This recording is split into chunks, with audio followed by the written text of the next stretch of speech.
नमो नमः। सेमुसि इति पाठ्यपुस्तकस्य अनुशिक्षणे भवतां प्रियछात्राणां स्वागतम्। छात्राः, वयम् अद्य जननी तुल्यवत्सला इति पाठस्य अभ्यासभागस्य द्वितीयं भागं पूर्णं करिष्यामः। सो द्वितीयः भागः चतुर्थप्रश्नात् प्रारम्भं कुर्मः। भवतां स्क्रीन् मध्ये यत् पुस्तकं दृश्यते तत् पुस्तकस्य तस्य पुस्तकस्य च तृतीयः प्रश्नः। प्रश्ननिर्माणं कुरुत। तो वयं जानीमः प्रश्ननिर्माणं, तथापि सः कृच्छ्रेण भारम् उद्वहति कष्टेन। तो कृच्छ्रेण, तो एतस्य किं भविष्यति? केन। एन आया लास्ट में, तो केन प्रश्न बनेगा। ठीक है, अब हम बनाते हैं प्रश्न नंबर ख का। ठीक है, प्रश्न नंबर ख कहता है कि सुराधिपः ताम अपृच्छत्। कः अपृच्छत्? सुराधिपः अपृच्छत्। ठीक, तो ये हो जाएगा। ठीक, अगला है अयम अन्येभ्यो दुर्बलः केभ्यो। केभ्यः वस्तुतः बनेगा, लेकिन केभ्यो हम बना सकते हैं अगर पूरा लिखने पर। ठीक है, अकेले लिखने पर हमें केभ्यः ही लिखना पड़ेगा। ठीक है, तो लेकिन मैं पूरे के हिसाब से आपको लिखा दूं। अगला है धेनूनाम माता सुरभि आसीत्। धेनूनाम, तो धेनु शब्द क्या है? स्पेलिंग है कासाम माता। कासाम माता सुरभि आसीत् सहस्राधिकेषु पुत्रेषु। ठीक है, तो कितने पुत्रों में से, क्या है? संख्यावाचक शब्द है, तो संख्यावाचक शब्दों में कति शब्द का प्रयोग होता है। ठीक है, कतिषु पुत्रेषु, कतिषु, कतितमेषु भी हो सकता है, कतिषु भी हो सकता है। ठीक है, सहस्र केषु भी बन सकता है इसका प्रश्न, केषु, सहस्राधिकेषु। लेकिन क्योंकि वो प्रश्नवाचक शब्द है, सॉरी संख्या शब्द है, संख्या सहस्र। ठीक है, इसलिए यहाँ कतिषु और केषु दोनों ही प्रश्न बन सकते हैं। ठीक, इस तरीके से प्रश्न नंबर 4 हम पूरा किया हमने। अब हम चलते हैं प्रश्न नंबर 5 की ओर। प्रश्न नंबर 5 क्या कहता है हमारे? रेखांकित पदे यथास्थानम संधिम विच्छेदम वा कुरुत। संधि विच्छेद करना है हमें। पहला है कृषकः क्षेत्रकर्षणम कुर्वन् धन आसीत्। तो कुर्वन् धन आसीत् बन जाएगा कुर्वन् आसीत्। तो एक व्यंजन संधि का नियम है, यदि नकारात् परम आकारः अकारः वा आयाति तो क्या होता है? वहां पर नौ, औ के स्थान पर नौ हो जाता है। ठीक है, तो बन जाएगा नासित, या नौ आ जाता है, नौ का आगम हो जाता है, तो तब भी नासित हो जाएगा। ठीक, तयोर एकः, तयोः धन एकः, उन दोनों में से। ठीक है, और आपको छोड़ करके विसर्ग, और आपको छोड़ करके कोई स्वर हो और उसके बाद विसर्ग हो, उसके बाद कोई स्वर हो तो भी विसर्ग के स्थान पर र हो जाता है। ये आपकी पढ़ाई है। ठीक, इसको मिटा देते हैं बेटा, केसु को आपने देख लिया होगा। अब चलते हैं इसके तीसरे पे। तीसरा कहता है कि न उत्थितः, क्या बनेगा? नोत्थितः, नोत्थितः।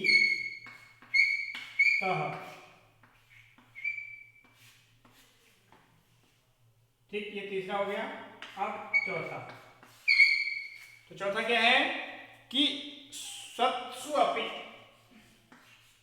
सत्सु, स्वपि है ना, सत्सुधन अपि कौन सी संधि हो गई? गण संधि। कैसे हुई? उ के बाद असमान स्वर है। ठीक, अगला देखते हैं तथा धन अपि धन अहम धन एतस्मिन्। बड़ा शब्द है लेकिन ध्यान से देखना, तथा धन अपि, तथापि। ठीक है, अब लेकिन पी के बाद अ है, असमान स्वर है, तो तथाप्य ई हो जाएगा, यो हो जाएगा। ठीक है, तथाप्य ह, उसके बाद मौ में एक ही मात्रा लगा देंगे, मे, तथाप्य, तथाप्य हमेस्मिन्। ठीक है, हाँ, हमेतस्मिन्। ठीक है, हमेतस्मिन्, हेतस्मिन् है ना, तो ये बन जाएगा आपका तथाप्य हेतस्मिन्, तथाप्यः मेतस्मिन्। ठीक, कैसे? तथापि, तथा धन अपि धन अहम धन एतस्मिन्, तो मेतस्मिन्। ठीक, ये बन जाएगा शब्द। है बहूनि धन अपत्यानि, बहूनि है ना, तो नॉम को आधा कर देंगे, य लगा देंगे, अपत्यानि बहून्यापत्यानि, बहून्यपत्यानि, बहून्यपत्यानि।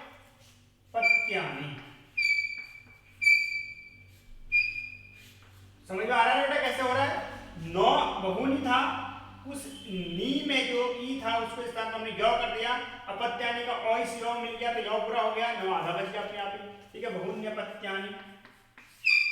ठीक, अगला है जलो जलोप्लवः, तो जल धन उपप्लवः, जल धन उपप्लवः तो बन जाएगा जलोप्लवः। कौन सी संधि हो जाएगी? गुण संधि इसमें हो जाएगी। अगला शब्द है, अगला प्रश्न हमारे पास है कि अधोलिखितेषु वाक्येषु, अधोलिखितेषु वाक्येषु रेखांकित सर्वनाम पदम कस्मै प्रयुक्तम। इसी प्रश्न की ओर बढ़ते हैं। ठीक है, प्रश्न दिख रहा है आपको बेटा? चलते हैं इस पे। ठीक है, थोड़ा सा आगे और बढ़ाते हैं इसमें। बिल्कुल, अब पूरा प्रश्न हमारे उसमें दिख रहा है। ठीक, तो प्रश्न नंबर 5 आपके उसमें और प्रश्न नंबर 6 हमारा नया जो बुक है उसके आधार पर। ठीक, तो कहते हैं कि वाक्यों को रेखांकित किया गया है और सर्वनाम पद दिया गया है, उसको आपको संज्ञा शब्द बताना है। ठीक है, ये किसके लिए प्रयुक्त हुआ है? तो साच अवदत् भो वासव अहम वृषम दुखिता अस्मि, सुरभि के लिए प्रयुक्त हुआ है। सा च अवदत्, उसने कहा, तो सुरभि शब्द की चतुर्थी करेंगे तो क्या बनेगा?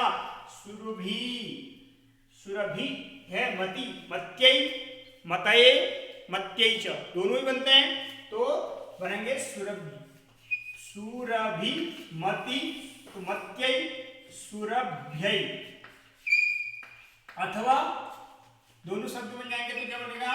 सुरभये, मतये है ना, तो सुरभये। ठीक है, तो ये प्रश्न नंबर क इसका हो जाएगा, इसके लिए प्रयुक्त हुआ है। ख प्रश्न, पुत्रस्य दैन्यम दृष्ट्वा अहम रोध्मि, यानी कि पुत्र की दीन दशा को देख करके कौन रो रही है? माता रो रही है, तो माता की ही यानी कि सुरभि शब्द की फिर से हमने विभक्ति कर दी, तो बस लिख देंगे इसमें चतुर्थी विभक्ति सुरभये, यानी कि ये शब्द किसके लिए, अहम शब्द किसके लिए प्रयुक्त होगा? सुरभि के लिए। ठीक है, आगे चलते हैं। सह दीनः इति जानन् अपि कृषकः तं पीड़यति। सह दीनः इति जानन्, कह दीन कौन है? किसान, किसान नहीं है, दीन, दीन कौन है? बैल है, तो बैल दीन है, बहुत कमजोर है, ऐसा जानता हुआ भी किसान उसको उत्पीड़ित कर रहा है, मार रहा है। ठीक है, तो सह, तो यहां पर किसके लिए प्रयुक्त हुआ है? बैल के लिए, तो लिखेंगे वृषभ शब्द है, वृषभ की हमने चतुर्थी कर दी तो बन जाएगा वृषभाय प्रयुक्तम। सह शब्द किसके लिए प्रयुक्त हुआ है? वृषभ के लिए। ठीक, ऐसे ही स्थिति है अगले में, मे बहूनि अपत्यानि सन्ति, मे मतलब मेरे बहुत सारे पुत्र हैं, बहुत सारी संतति है, मेरे बच्चे हैं। ठीक, तो ऐसी स्थिति में मे शब्द की कौन सी विभक्ति? सुरभि कह रही है, तो सुरभ्यै।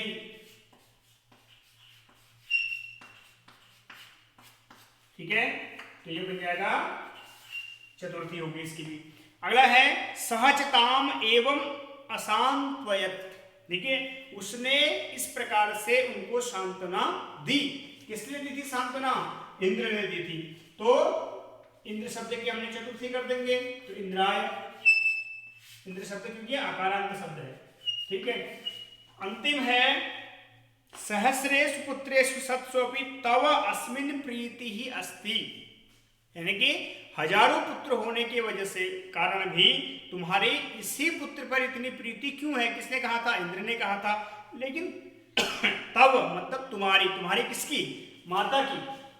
ठीक है, उस माता की अन्य पुत्रों से अधिक उस पुत्र में प्रीति थी जो कमजोर था। ठीक है, तो यहां भी क्या हो जाएगा? सुरभि के लिए तव शब्द प्रयुक्त हुआ, इसलिए सुरभ्यै।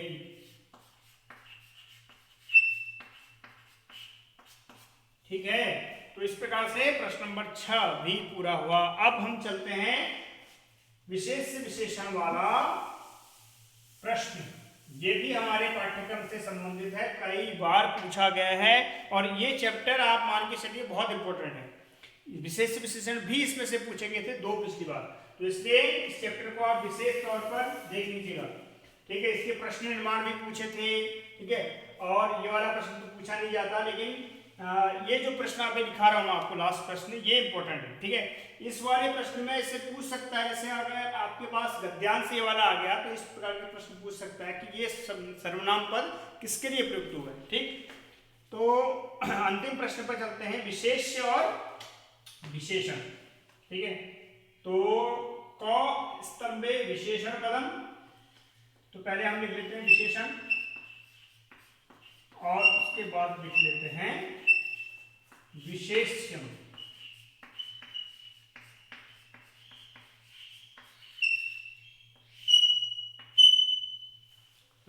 ठीक है, तो पहला शब्द है कश्चित।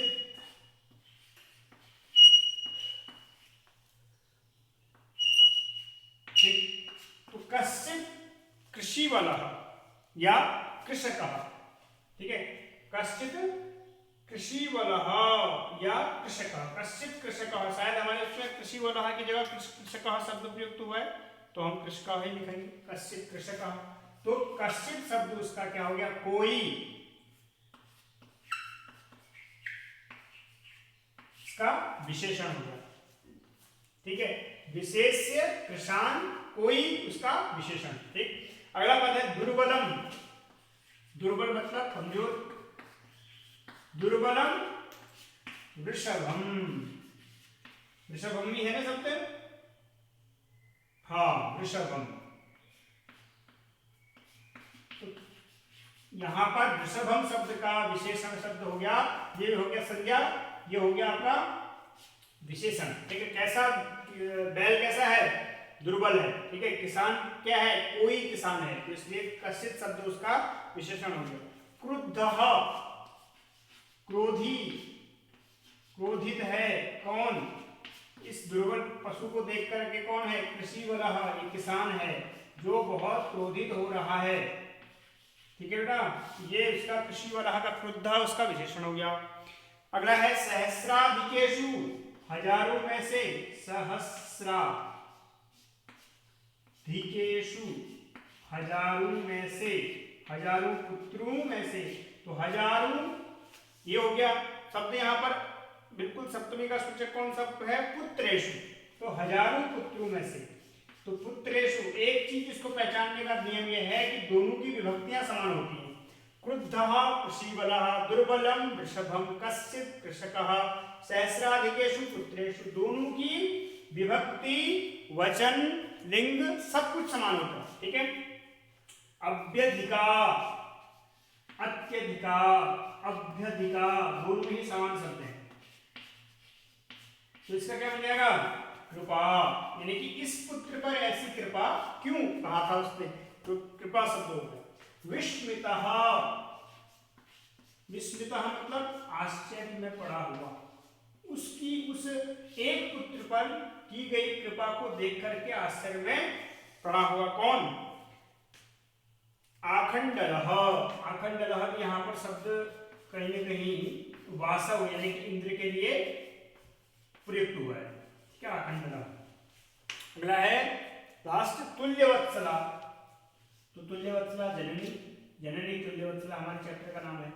तुल्यवत्सला कौन हुई, हमारी माता, जो सभी पुत्रों को समान रूप से प्रेम करने वाली है, तो जननी। ये हो गया आपका चैप्टर समाप्त। ठीक, तो उस तरीके से चैप्टर नंबर 5 आपका कंप्लीट होता है। इसमें से पढ़ने योग्य बातें, माता से संबंधित जो श्लोक हैं मनुस्मृति वेदव्यास जी के द्वारा महाभारत में लिखी हुई, वो सभी आप पढ़ सकते हैं। हम आपको योग्यता विस्तार से संबंधित पेज दिखाते हैं बेटा, तो आप देख लीजिए। इससे संबंधित जितने भी श्लोक हैं, धर्मे अर्थे च कामे च मोक्षे च भरतर्षभ, यद्य हास्ति तदन्यत्र यन्य हास्ति न तत्क्वचित, ये गीता का श्लोक है। ठीक है, तो इन श्लोकों को जरा पढ़ लें, कुछ अच्छी बुद्धि तो हम आ ही जाएगी, ऐसी बात तो नहीं है। ठीक, तो आज का चैप्टर ये समाप्त करते हैं। कल पुनः आपके बीच एक नए चैप्टर के साथ उपस्थित होंगे। तब तक के लिए नमो नमः, नमस्कारः, दिनं शुभं भवतु भवताम्। ओम।